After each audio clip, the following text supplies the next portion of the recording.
ജൂതന്റെ തോട്ടത്തില് പകല് മുഴുവൻ കഠിനാധ്വാനം ചെയ്തതിന് കൂലിയായി കിട്ടിയ ഒരൽപ്പം ധാന്യമായി സന്തോഷത്തോടെ വീട്ടിലെത്തിയതാണ് അലിയാർ തങ്ങൾ. വഴിക്കണ്ണുമായി ഫാത്തിമ ബീവി കാത്തിരിക്കുന്നുണ്ടായിരുന്നു. ധാന്യം കുറച്ചെടുത്ത് രണ്ടുപേർ റൊട്ടിയുണ്ടാക്കി കഴിക്കാനിരിക്കുമ്പോഴാണ് പുറത്ത് വിശക്കുന്നേ എന്നൊരു വിളിയാളം. ഒരു പാവപ്പെട്ടവനാണ്. റൊട്ടി മുഴുവൻ അയാൾക്ക് കൊടുത്തു. വീണ്ടും കുറച്ച് ധാന്യം എടുത്ത് റൊട്ടിയുണ്ടാക്കി കഴിക്കാനിരിക്കുമ്പോ പുറത്ത് വീണ്ടും കാൽപെരുമാറ്റം.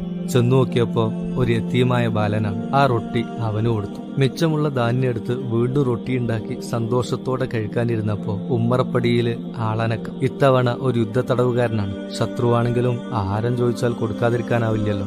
നബി സല്ലല്ലാഹു അലൈഹി വസല്ലം തങ്ങളുടെ കരളിന്റെ കഷ്ണമായ ഫാത്തിമ ബീവിയും അലിയാർ തങ്ങളും ഒരു പരിഭവവുമില്ലാതെ ആ രാത്രി പട്ടിണി കിടന്നു. ഈ പശ്ചാത്തലത്തിലാണ് മറ്റുള്ളവർക്ക് ഭക്ഷണം കൊടുക്കുന്നവരെ അങ്ങേയറ്റം പ്രശംസിച്ചുകൊണ്ട് സൂറത്തുൽ ഇൻസാനിലെ താഴെ വരുന്ന വചനങ്ങൾ അവതരിക്കുന്നത്.